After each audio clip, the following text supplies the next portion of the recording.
Mafanikio ya mkoa wa Dar es Salaam yanategemea ushirikiano wetu wa karibu kati ya serikali na sekta binafsi, na niwatoe mashaka kuwa Mheshimiwa Rais wa Jamhuri ya Muungano wa Tanzania amekuwa akitoa maelekezo kwa wasaidizi wa karibu, hasa Makamu wa Rais na Waziri Mkuu, namna ambavyo tunapaswa kuendelea kutatua shughuli mbalimbali za wafanyabiashara hapa nchini.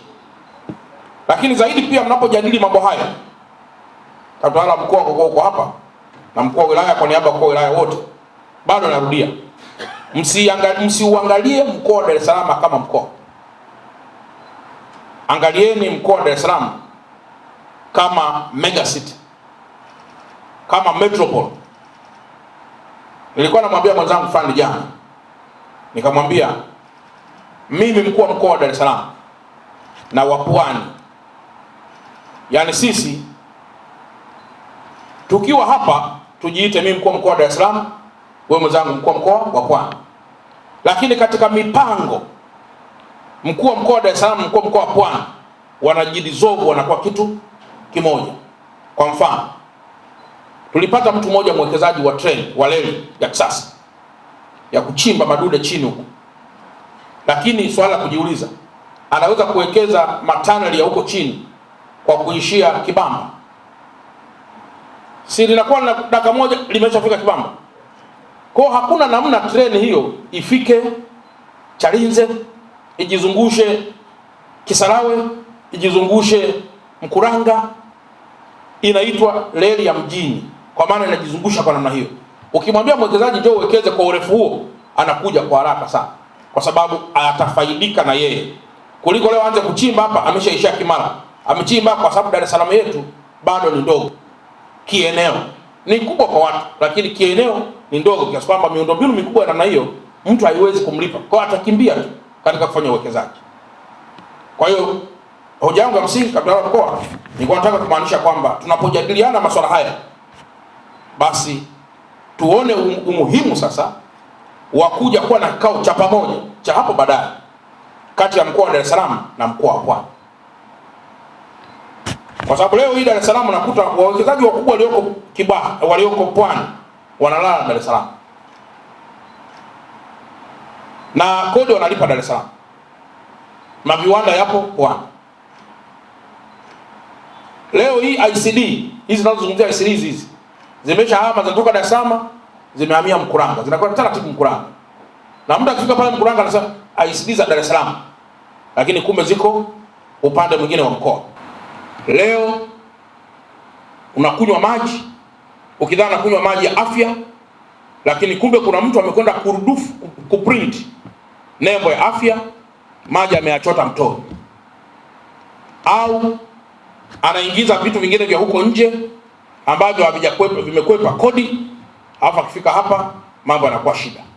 Kwa hiyo lazima kufanya kazi kwa pamoja. Leo unaweza kumuona FCC anafanya kazi huku, TBS anafanya kazi kule, halmashauri anafanya kazi ng'ambo, TRA anafanya kazi. Lazima kutoka kwa pamoja kufanya kazi in a coordinated way, kwamba lazima taasisi zote za serikali kufanya kazi kwa pamoja ili kuweza pia kuwalinda wafanyabiashara na walaji.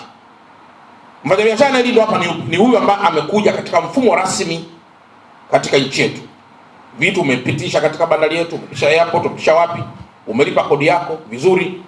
Sasa usipomlinda huyu kwa kuingiza haya counterfeits mengine, ndio hii ambayo inaitwa lazima kulinda na uwekezaji, kuongeza ushindani na kadhalika na kadhalika. Unakwenda kuta bati imepigwa nembo ya kiboko, lakini sio bati ya kiboko. Sasa hilo ni tatizo kubwa sana. Lakini kupitia pia mabaraza haya, serikali hupata fursa kusikiliza maoni ya wadau katika sekta binafsi, na kwa upande mwingine sekta binafsi hupata nafasi ya kuelewa sera, mipango na mwelekeo wa serikali katika maendeleo ya uchumi wetu. Leo tunazungumzia dira up to 2050. Mfanyabiashara yuko wapi kwenye dira hiyo, na nani yuko wapi kwenye dira hiyo?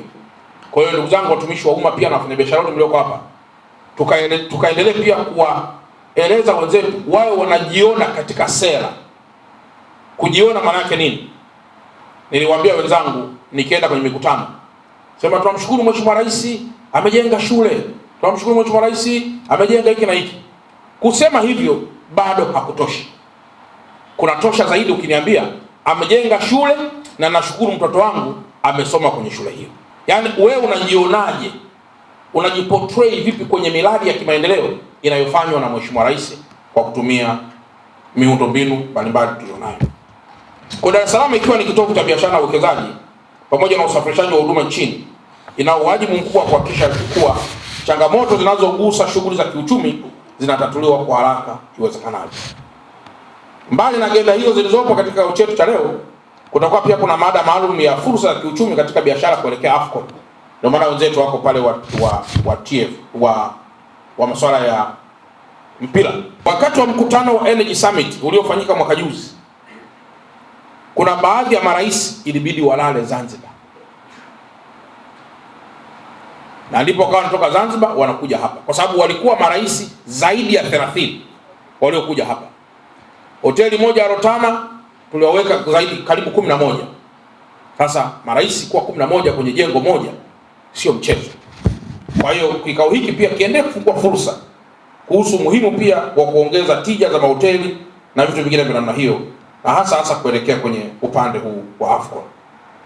Lakini katawala mkoa kikao hiki pia kiendelee pia kufungua fursa mbalimbali za mfumo wa ujenzi wa miradi ya maendeleo kwa mfumo wa PPP.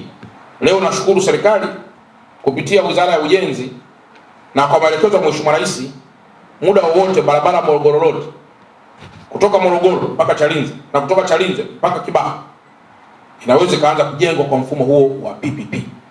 Na kutakuwa kuna express kwa wale wanaotaka kulipia pita njia hii. Kwa kutoka kule wewe unajiachia moja kwa moja, ili mradi gari yako isiwe chakavu kuingia katikati ya mji. Na hivyo mkutano huu uko tayari kufanyika na kuendelea kama ilivyo kanuni zetu za uendeshaji.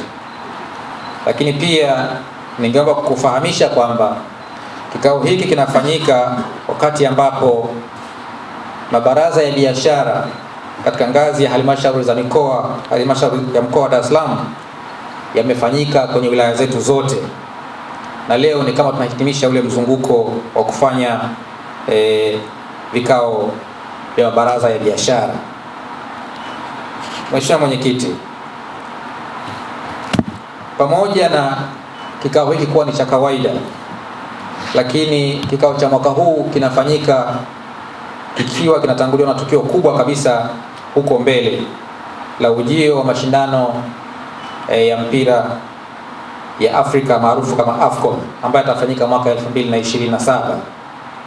Ni kwa muktadha huo kikao cha siku ya leo pia tutapata wasilisho maalum linalohusu fursa za kiuchumi na biashara kuelekea AFCON 2027. Tumeichagua mada hii ili tupate nafasi ya kujadili jinsi tunavyoweza kunufaika na fursa za mashindano ya AFCON 2027. Na matumaini yetu kwamba washiriki wote kwenye mkutano wa leo tutaonyesha maeneo mbalimbali ambayo yanaweza kusaidia kunufaika vema na mashindano haya ili yasije yakaja kwenye mji wetu wa Dar es Salaam na yakapita bila kunufaika inavyostahili.